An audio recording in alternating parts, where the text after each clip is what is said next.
Thor God of thunder the God bomb. ये God butcher story line का second part है और इससे पहले हमने जाना था कि प्रेजेंट थॉर और ओल्ड थॉर एक साथ मिल चुके थे और वो सभी लोग फ्यूचर में थे।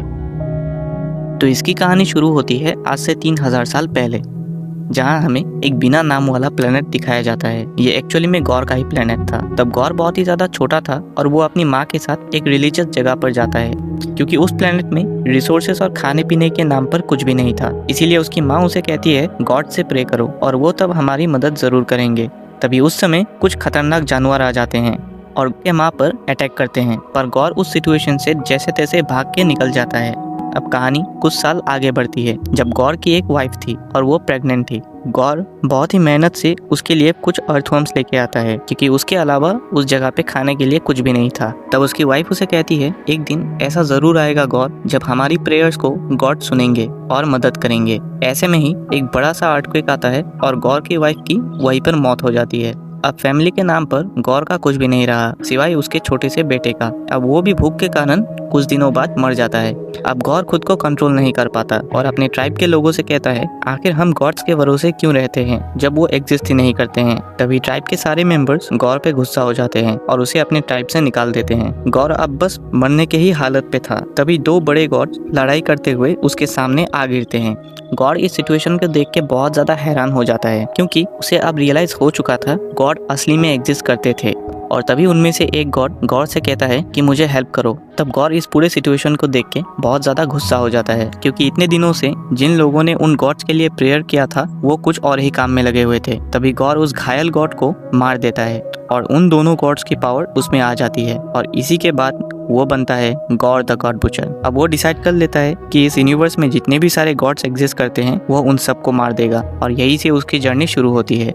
अब कहानी फिर से यंग थॉर पे आती है। मतलब यंग थॉर ने जब गौर को उस दिन गुफा में मारा था तभी उसे अजीब टाइप के सपने आ रहे थे गौर के बारे में, और इसी वजह से वो बाहर निकल जाता है और उसी वक्त उस पे वही गॉड के ब्लैक डॉग वाले आर्मीज अटैक करने लगते हैं। थॉर उनसे फाइट कर ही रहा होता है, पर अचानक उनमें से एक सोल्जर उस पे क्रोनक्स का एक क्रिस्टल फेंक देता है, जिस वजह से वो यंग थॉर भी फ्यूचर में आ जाता है और वहाँ गौर उसका ऑलरेडी इंतजार कर रहा था।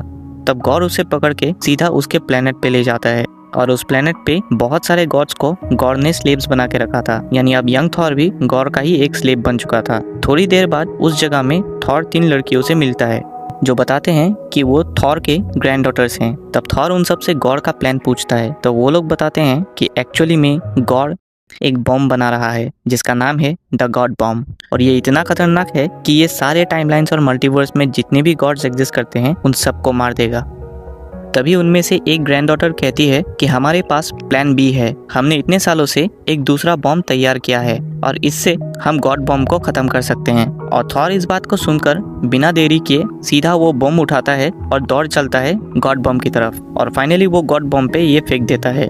इससे बहुत ही जोर की ब्लास्ट होती है और उसी समय ओल्ड थॉर और प्रेजेंट थॉर पहुंच जाते हैं उस साउंड को सुनकर, और इसी की वजह से गॉड भी अपने कैसल से बाहर निकल आता है और उस जोरदार ब्लास्ट के कारण यंग थॉर सीधा थॉर्स के शिप में आके गिरता है। अब तीनों थॉर एक साथ मिल चुके थे और गौर का सामना करने के लिए तैयार थे। तभी तीनों थॉर अपने फुल पावर्स से गौर पर अटैक करते हैं और उसे बहुत लाइट ईयर्स दूर फेंक देते हैं, पर गौर इतना पावरफुल था कि वो फिर से वापस आ जाता है और फिर लड़ते लड़ते वो प्रेजेंट थॉर से कहता है मुझे पता है तुम मुझे सही मानते हो थॉर, गॉड्स ने कभी कुछ बनाया ही नहीं था और ना ही किसी की परवाह की थी। मैंने सही कहा ना थॉर। ऐसे में ही ओल्ड थॉर और यंग थॉर दोनों एक साथ गॉड पर अटैक करते हैं और उसे सन पे फेंक देते हैं, पर यहाँ भी बात नहीं बनती है, क्योंकि थोड़ी देर बाद वो पूरा सन ही ब्लैक कलर का हो जाता है और बाद में ब्लास्ट हो जाता है। उस सन की ब्लास्ट की वजह से तीनों ही थॉर्स बहुत ही बुरी तरीके से घायल हो जाते हैं। तब गौर यंग थॉर के पास आता है और उसे घसीटते हुए गॉड बॉम्ब के अंदर ले जाता है। दरअसल वो गॉड बॉम्ब उन सारे गॉड्स के खून से बना था जिन्हें गॉड ने आज तक मारा था, और वो यंग थॉर का हार्ट निकाल के बस बॉम्ब को एक्टिवेट करने ही वाला था, तभी कुछ दूसरे गॉड्स उस पे अटैक करते हैं और तब गॉड उनमें से एक गॉड को मार के उसका हार्ट निकाल लेता है और गॉड बॉम्ब पे डाल देता है और तभी गॉड बॉम्ब एक्टिवेट हो जाता है। तभी उस समय बाकी 2 थॉर्स आते हैं, पर उन्हें समझ नहीं आता कि उसे कैसे रोका जाए। थॉर जोर से उस पे हैमर से मारता है पर कुछ नहीं होता। तब फाइनली ओल्ड थॉर उसे अपना हैमर भी दे देता है। तब थॉर उन दोनों हैमर्स को जोड़ के पूरी ब्लास्ट की पावर्स को खुद पे एब्जॉर्ब करने लगता है। अब क्योंकि सारे गॉड्स की उम्मीद थॉर पे ही थी, इसीलिए वो गॉड्स थॉर को प्रे करते हैं और थोड़ी देर बाद गॉर ये देखकर हैरान हो जाता है क्योंकि उस बॉम्ब की सारी पावर्स थॉर में आ गई थी। अब थॉर उसे एक बार एक आखिरी झटका देता है और वहीं पे गॉर अधमरा सा हो जाता है। पर मरते मरते गॉर ये कह के जाता है कि तुम जैसे गॉड्स कभी एग्जिस्ट करने के लायक ही नहीं थे, क्योंकि तुम लोगों ने किसी की भी परवाह की ही नहीं थी सिवाय खुद के। और ऐसा कहते कहते ही यंग थॉर आके सीधा उसका सर उड़ा देता है। ये इन्फिनिटी वॉर के थॉर को सिखाओ कोई। और तभी इस गॉड बॉम्ब की कहानी यहीं पे ख़त्म हो जाती है। अब बाकी तीनों थॉर्स बाद में अपने अपने टाइमलाइन में चले जाते हैं, पर जो प्रेजेंट टाइमलाइन का थॉर था उसे अब भी गॉड की बातें याद है जब उसने लड़ाई करते हुए कही थी। और इसकी कहानी डायरेक्ट जाके द अनवर्थी थॉर के साथ कनेक्ट होती है जब थॉर फाइनली गॉड की बातों को रियलाइज कर चुका होता है और वो अनवर्थी बन जाता है। सो अगर आपको ये कॉमिक बुक स्टोरी लाइन अच्छी लगी तो इस चैनल को सब्सक्राइब कर लो ताकि हम ऐसे ही और कॉमिक बुक स्टोरीज आपके सामने लाते रहें। Till then bye bye.